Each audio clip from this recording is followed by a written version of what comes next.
নমস্কার বন্ধুরা, আমি বনানী। আমার চ্যানেলের নাম বনানীজ ইনসাইড আউট।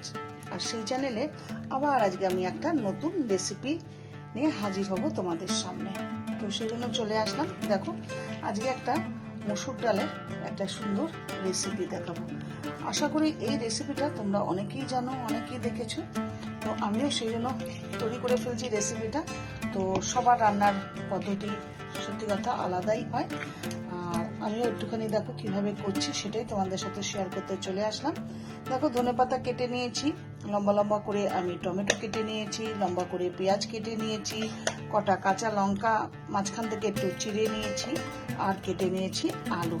যেমন আমরা আলু ভাজা কাটি ঠিক তেমনি কিন্তু কেটে নিয়েছি আলুগুলো। তো এইগুলো এবারে সমস্ত কিছু যে ধুয়ে রেখেছি যে মুসুর ডালটা, সেটা কিন্তু যেই কড়াইতে রান্না করব ঠিক সেই কড়াইতেই এগুলো সমস্ত একসাথে মেখে নেব। তো চলো বন্ধুরা, একসাথে সবকটা মেখে নেওয়া যাক। প্রথমে ঢেলে দেবো যে সুন্দর ধুয়ে রেখেছি যে মুসুর ডালগুলো, সেগুলি সমস্ত ঢেলে দিলাম কড়াইয়ের মধ্যে। এবার এক এক করে সমস্ত ঢেলে দেবো।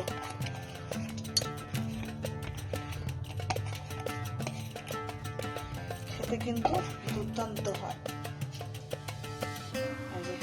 পেঁয়াজ, কিছুটা পেঁয়াজ দেব এর মধ্যে, আর কিছুটা পেঁয়াজ রেখে দিলাম ফোড়ন দেওয়ার জন্য। আচ্ছা, আলুটা সম্পূর্ণ দিয়ে দেব। সাথে আমি 3টে লঙ্কাও দিয়ে দিচ্ছি।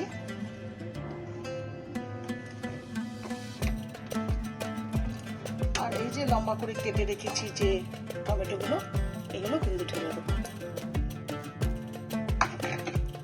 মধ্যে দিয়ে দেবো নুন। এই যে নুন, যে যেরকম যতটা নুন খায় ঠিক ততটা, আমি 2 চামচ দিয়ে দিলাম। দিয়ে দেবো হলুদ,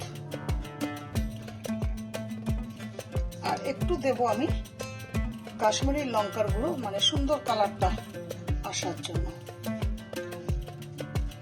আর এরপর দেব আমি সর্ষের তেল।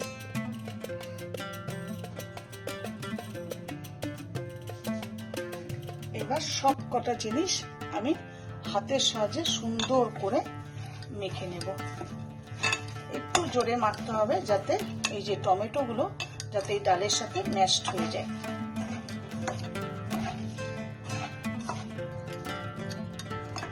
টমেটো গুলো যেন মানে একদম মেখে যায়, তার জন্য একটু জোরে কিন্তু এরকম করে মাখতে হবে।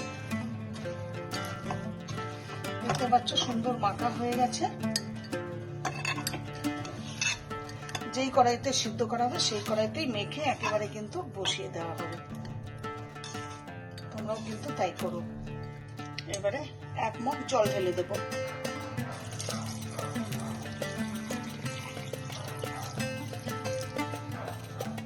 গ্যাসটা জ্বালিয়ে চাপা দিয়ে দেবো, ঢাকনা দিয়ে দেবো, তাহলে তাড়াতাড়ি একটু সিদ্ধ হবে। কিন্তু কালারটাও সুন্দর এসছে না বলো? এবার ঢাকা দিয়ে দিলাম, কিছুক্ষণ থাক, সিদ্ধ হোক। চলো দেখা যাক কতটা সিদ্ধ হয়েছে। বেশ সুন্দর কিন্তু সিদ্ধ হয়ে গেছে। দেখো, বেশ সুন্দর কিন্তু বেশ ডাল সিদ্ধ, তার মানে ডালটা কিন্তু খুবই ভালো, দারুণ সিদ্ধ হয়ে গেছে। আর একটু জল দিয়ে দেবো। দেখতে পাচ্ছ খুব সুন্দর সিদ্ধ হয়ে গেছে আলু, টমেটো, সমস্ত কিছু। আর একটুখানি জল দিয়ে নিই।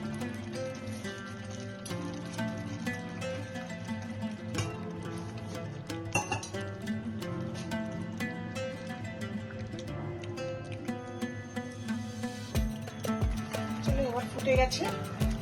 এবারে ডালে কি কি ফোড়ন দেব চলো সেটা দেওয়া যাক।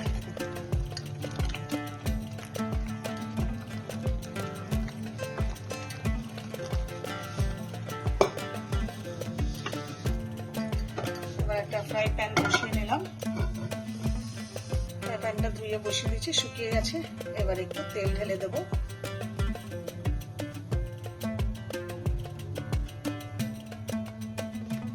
চা চামচে 3-4 চামচ তেল দিলেই হবে, বেশি তেল না দিলেও চলবে।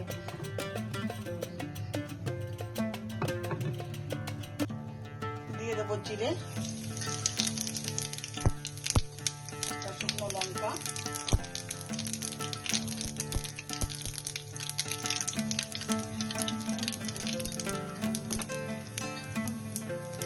আর দিয়ে দেবো আগে থেকে কুচিয়ে রেখেছিলাম রসুন, আদা, কাঁচা লঙ্কা।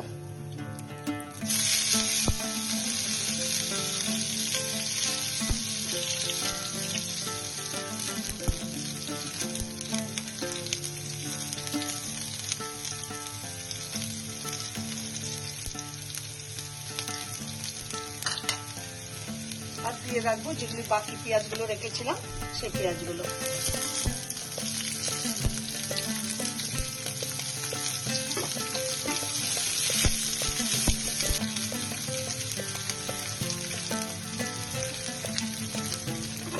সুন্দর তিনটা একটা ফ্লেভার বেরিয়েছে। হয়ে গেছে,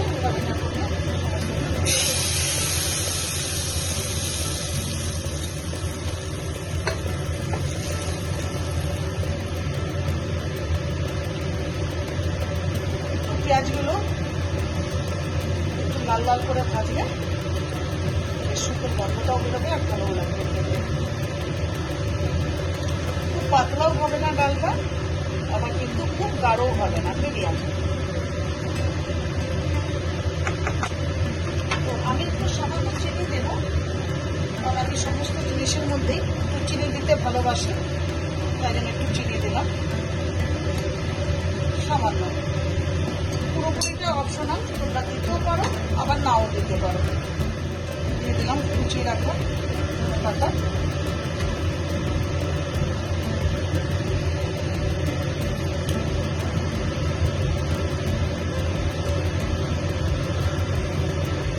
হয়ে গেল আজকে আমার মসুর ডালের রেসিপি, দেখতে পেলে। চলো এবারে আমি জিরে রাইসটা বানিয়ে ফেলি। ঢেলে ফেললাম বাটির মধ্যে, দেখো কেমন লাগছে দেখতে, সুন্দর লাগছে কিনা বলো। তো চলো এবারে বানিয়ে ফেলবো আমি জিরে রাইসটা। কড়াই বসিয়ে দিলাম, এবার কড়াইয়ের মধ্যে দেবো ঘি। একদম দেখো বড় চামচের উপরে একদম 1 চামচ ঘি দিয়ে দিলাম, আর লাগবে না।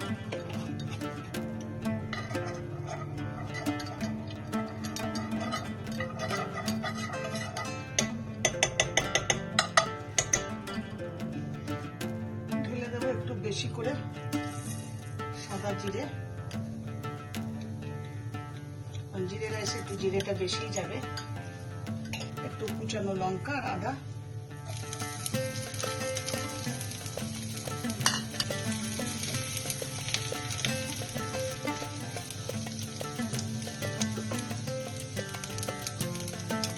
ভাত আমি আগে থেকে রেডি করে রেখে দিয়েছি। দেখো রাইস কুকারে বানিয়েছি।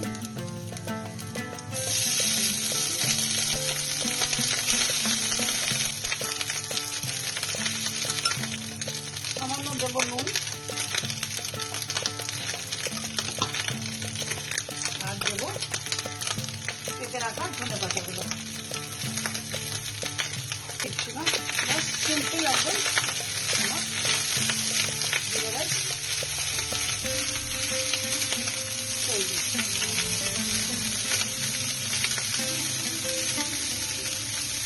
আমি কিন্তু জিরে রাইসটা বানালাম তুলসী ভোগ যে চালটা আসে বাজারে, সেই চাল দিয়ে। এই চালটা ভাত খেতেও কিন্তু খুব সুন্দর লাগে, আর তুমি রেডি পোলাও বানালেও দারুণ লাগে এই জিরে রাইসে। তোমরা একবার ট্রাই করে দেখতে পারো। যে তুলসী ভোগ বা দুধের স্বর যে চালটা পাওয়া যায় সেই চালটা দিয়ে। তো দেখো একদম সিম্পল আমার জিরে রাইসও তৈরি হয়ে গেল। চলো এবার থালায় ঢেলে নেওয়া যাক।